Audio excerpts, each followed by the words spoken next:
Saber Rider and the Star Sheriffs wasn't what it seemed. The hero you loved was never meant to lead.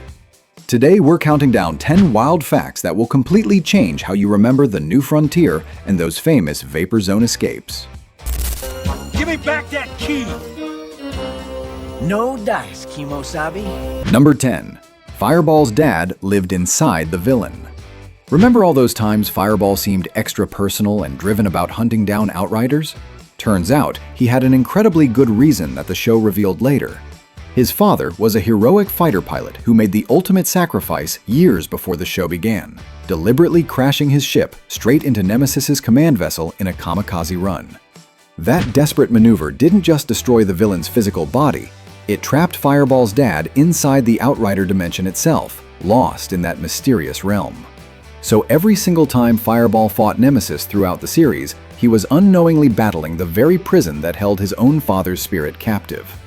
The show dropped this emotional bombshell midway through the season, adding a layer of genuine tragedy that hit way harder than your typical Saturday morning fare ever dared. Suddenly, all those high-speed racing sequences and angry outbursts felt a lot more heavy and meaningful. Are you serious? Do I sound like I'm joking? Number 9. The cowboy who got his wish. Not every outrider wanted to invade humanity and destroy the New Frontier settlements. Vanquo, that ghostly gunman in the distinctive sombrero, actually dreamed of being human and living a peaceful life. After Saber Rider defeated him in a showdown within the Vapor Zone, something completely unexpected happened.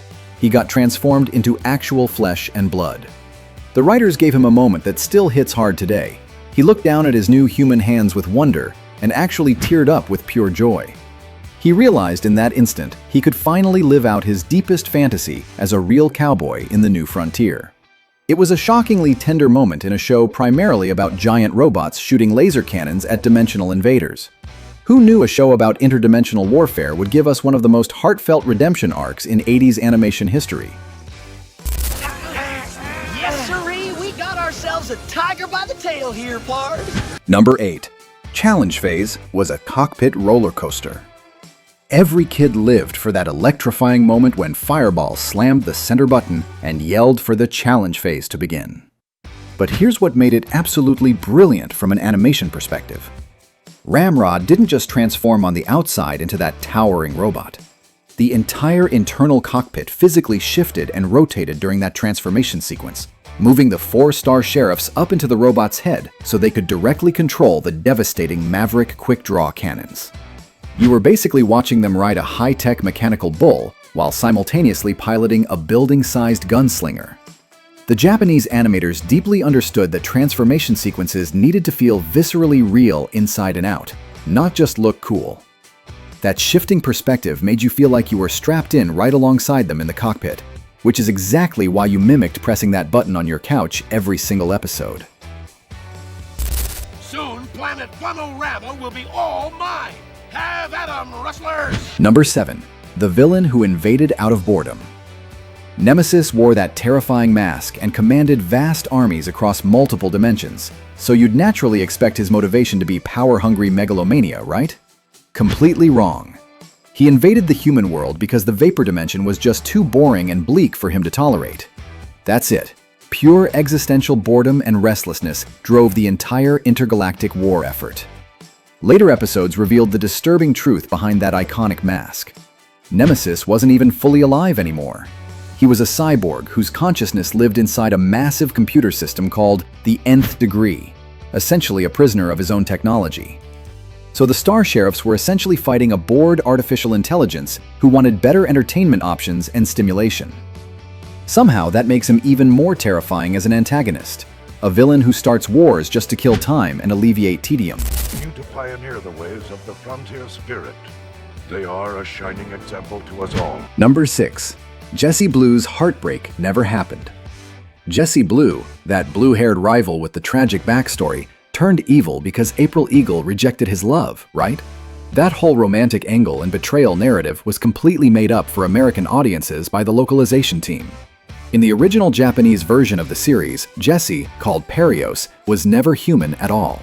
He was a Deathcula alien from the very beginning, and he never had any romantic interest whatsoever in April. The US writers invented that entire love triangle plotline to make his villainy feel more personal and emotionally relatable to viewers. They figured American kids needed a clear emotional reason to hate the bad guy beyond simply, he's an alien invader from another dimension. It worked brilliantly too.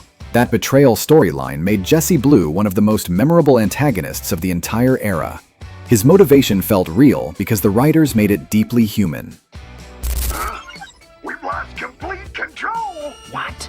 Uh-oh, this board's going haywire! Number 5. 6 episodes that Japan never saw. World Events Productions didn't just translate Saber Rider from Japanese to English.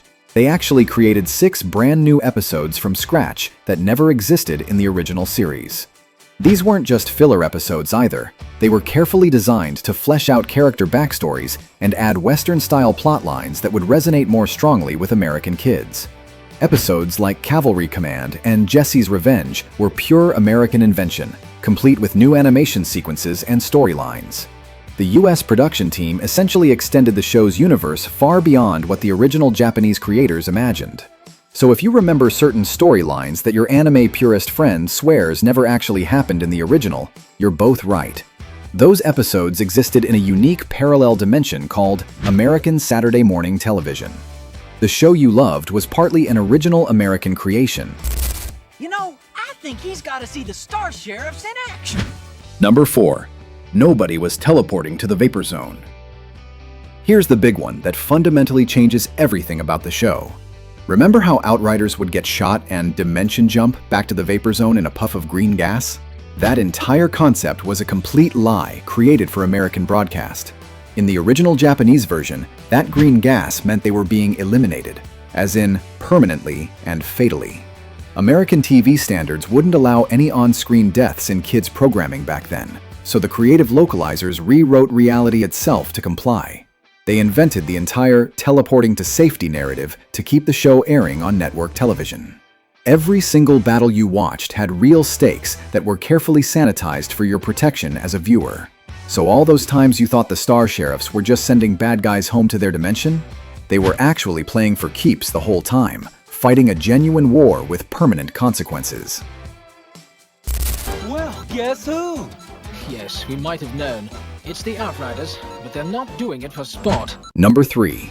Ramrod spoke with Optimus Prime's voice. That deep, authoritative drawl coming from Ramrod wasn't just any random voice actor. It was Peter Cullen, the absolute legend who voiced Optimus Prime in Transformers. And he wasn't just reading lines off a script, he was deliberately doing his best John Wayne impression, complete with authentic Western catchphrases.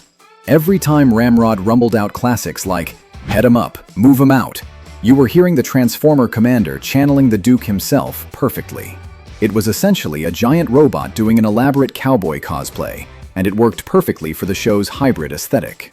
The combination of space-age technology and Old West swagger defined the entire show's unique identity.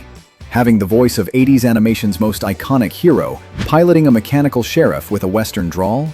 That's what we call absolutely perfect casting and voice direction. Saber Rider, my sensors indicate they've shut off the environmental regulator. Number 2.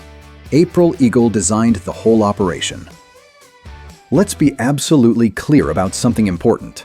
April Eagle wasn't just the girl on the team filling a quota. She was the engineering genius who designed Project Ramrod from scratch, the entire operation's foundation. While most 80s cartoons would have had her pining after the title hero until the final credits rolled, April actually broke the mold completely. She dated Fireball, staying true to the original Japanese pairing instead of falling for Saber Rider's cowboy charm and good looks. In an era when female characters were typically sidelined as love interests or damsels in distress, April owned the team's most important asset, the giant transforming robot that literally saved humanity. She built it, she understood every circuit and system, and she held her own in every dangerous firefight. Respect where it's absolutely due. Without April Eagle's brilliance, there are no Star Sheriffs protecting the frontier. I'll just make a little end run here. Number 1. Saber Rider stole the show. Ready for this mind-blowing reveal? Saber Rider was never supposed to be the main character of this show. In the original Japanese anime series, the hotshot race car driver Fireball was the team leader calling all the shots. American producers looked at the lineup and decided the cowboy aesthetic would sell significantly better to Western audiences, so they literally re-edited the entire show from beginning to end. Saber Rider got promoted to leader, Fireball got demoted to second in command, and they restructured entire scenes to make it look like the cowboy was giving orders the whole time. It was one of the most audacious character swaps in animation localization history, completely transforming the show. So every time you watched Saber Rider leading the charge into battle, you were witnessing an editing trick that transformed the show's entire identity and power structure. The star sheriffs you loved were built on a beautiful, carefully crafted lie. They're blasting everyone with stun rays! Bonus fact: Ramrod 2, the ultimate upgrade. Here's one more for the road, and it's a wild one. In the final episodes, the unthinkable happens. A peace treaty gets signed, and the original Ramrod is actually dismantled piece by piece. The show had the genuine guts to break up your favorite robot that you'd watched for dozens of episodes. But when the Outriders betrayed that fragile truce like the dimension-hopping jerks they were, Cavalry Command rolled out Ramrod 2 with double the power and capabilities.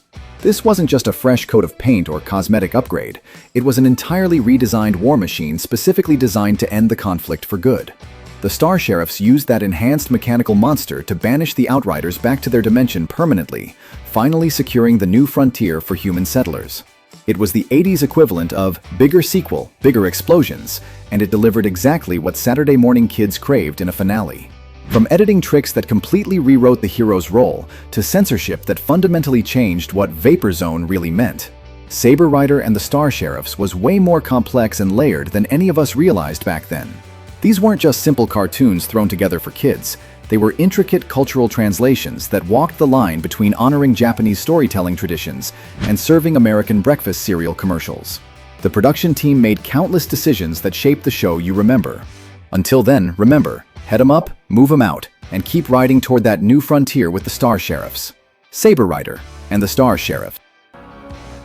They're in suspended vaporization.